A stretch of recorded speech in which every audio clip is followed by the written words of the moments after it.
Serikat Pekerja minta Jokowi mundur. Ruhut Sitompul mengatakan kadrun ini minta Presiden RI mendua, makin sakit. Jangan-jangan sudah ada penumpang gelapnya. Saya sesalkan pernyataan yang menyerang simbol negara. Kata-kata yang sangat kurang ajar.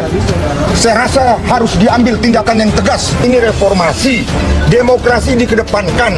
Kita bisa suka-suka. Zaman Orde Baru, saya ini pembuat undang-undang. Saya orang hukum. Memang sekarang kita boleh bebas, tapi tetap harus bertanggung jawab. Mudah-mudahan ada gerakan-gerakan yang berbau politis, ya targetnya minimal menggerecoki ya, gerecokin keberlangsungan pemerintahan Pak Jokowi dan menteri-menterinya ini. Walaupun mereka tahu bahwa sistem presidensial tidak mungkin Pak Jokowi dilengsarkan di tengah jalan. Inilah yang gak mau dimengerti oleh kelompok oposisi yang selalu mempermasalahkan apapun kepada Jokowi. Padahal Jokowi itu sudah melakukan banyak hal untuk bertahan supaya negeri ini tidak terlalu goyang menghadapi situasi krisis ekonomi dunia ini. Tapi ya, wacana-wacana solusi kayak gini nggak pernah tuh ditawarkan oposisi dalam bentuk apapun. Mereka hanya sibuk teriak, ganti Jokowi, apa-apa ganti Jokowi, mau jatuhin Jokowi, mimpi. Jokowi akan semakin kuat brandnya untuk menjadi kompas dalam mencari pengganti yang satu visi dengannya. Indonesia sejak dulu kala tetap dipuja-puja bangsa. Politikus Ruhut Sitompul mengomentari sebuah berita salah satu media online yang diunggah di akun Twitternya yang berjudul "Demo Kenaikan BBM Serikat Pekerja Minta Jokowi Mundur".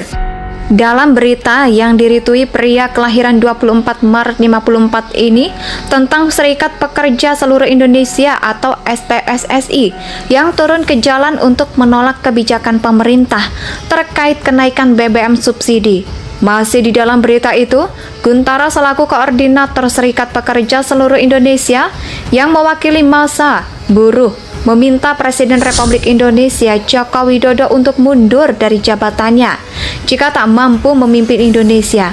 Pada berita yang diunggah politikus yang pertama kali berlabuh di Partai Golkar ini, terdapat foto Presiden Serikat Buruh Said Iqbal di antara masa buruh demo kenaikan harga BBM.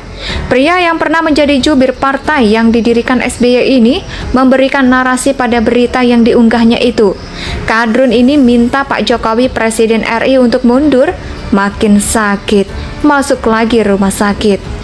Seperti Muhammad Faisal, ia berpandangan bahwa akting rasa yang diwarnai mogok kerja bisa mengganggu rantai produksi yang pada akhirnya akan mengganggu lagi perputaran roda ekonomi yang baru pulih dari pandemi COVID-19. Ya, sangat mengganggu inflasinya yang akan dihadapi saja sudah berat, apalagi kalau ditambah demo yang anarkis katanya. Tak dipungkiri, kenaikan harga BBM bakal memicu kenaikan harga barang dan jasa. Ujungnya bisa mendorong inflasi atau rasa yang digelar berlebihan, apalagi sampai mogok kerja. Dan menurut dia bisa melupakan perekonomian nasional.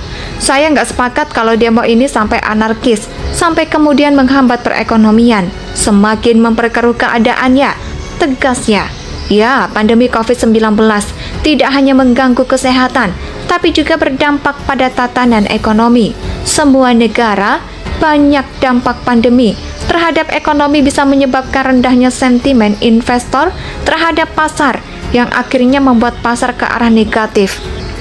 Penurunan pertumbuhan ekonomi tersebut juga bisa diikuti dengan dampak ekonomi lain seperti peningkatan pengangguran.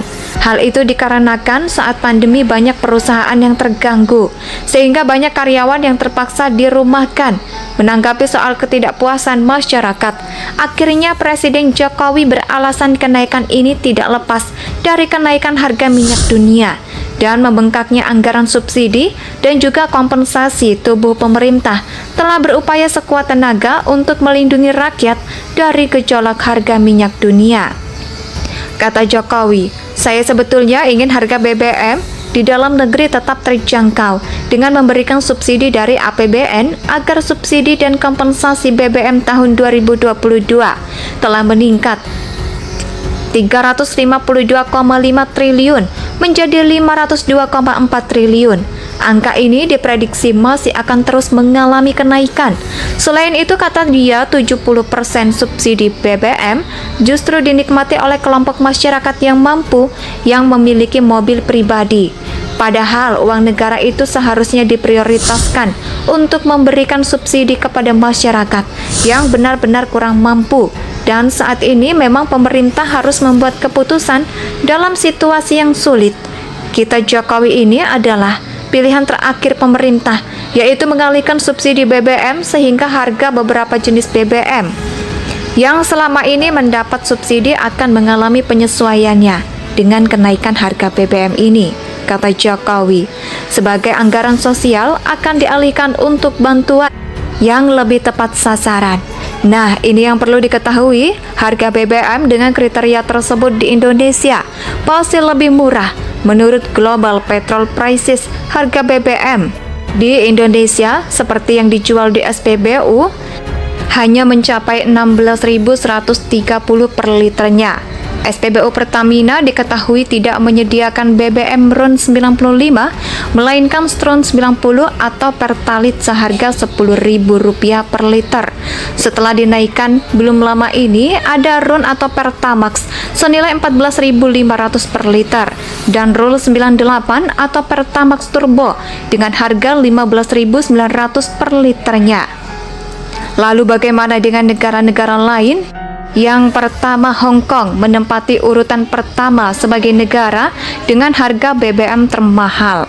Politikus Ruhut Sitompul mengomentari sebuah berita salah satu media online yang diunggah di akun Twitternya yang berjudul "Demo Kenaikan BBM Serikat Pekerja Minta Jokowi Mundur".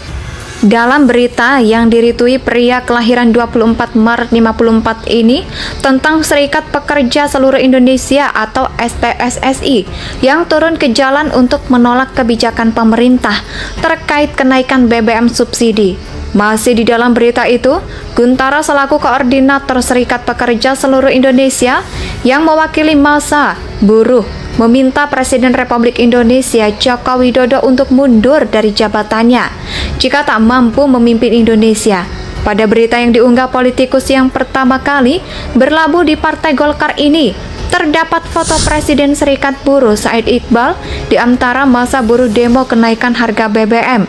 Pria yang pernah menjadi jubir partai yang didirikan SBY ini memberikan narasi pada berita yang diunggahnya itu.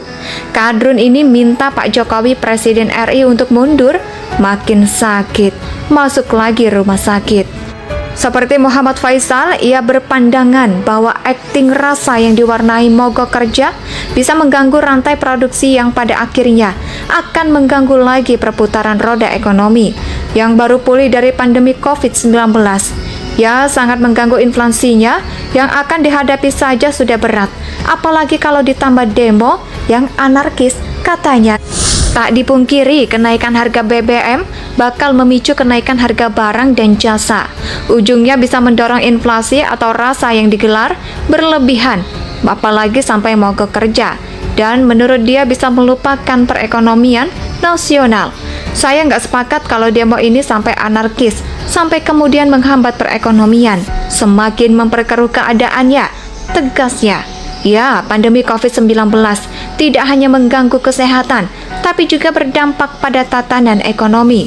Semua negara banyak dampak pandemi terhadap ekonomi bisa menyebabkan rendahnya sentimen investor terhadap pasar yang akhirnya membuat pasar ke arah negatif. Penurunan pertumbuhan ekonomi tersebut juga bisa diikuti dengan dampak ekonomi lain seperti peningkatan pengangguran. Hal itu dikarenakan saat pandemi banyak perusahaan yang terganggu, sehingga banyak karyawan yang terpaksa dirumahkan. Menanggapi soal ketidakpuasan masyarakat, akhirnya Presiden Jokowi beralasan kenaikan ini tidak lepas dari kenaikan harga minyak dunia dan membengkaknya anggaran subsidi dan juga kompensasi. Tubuh pemerintah telah berupaya sekuat tenaga untuk melindungi Indonesia tanah air pusaka abadi nan jaya.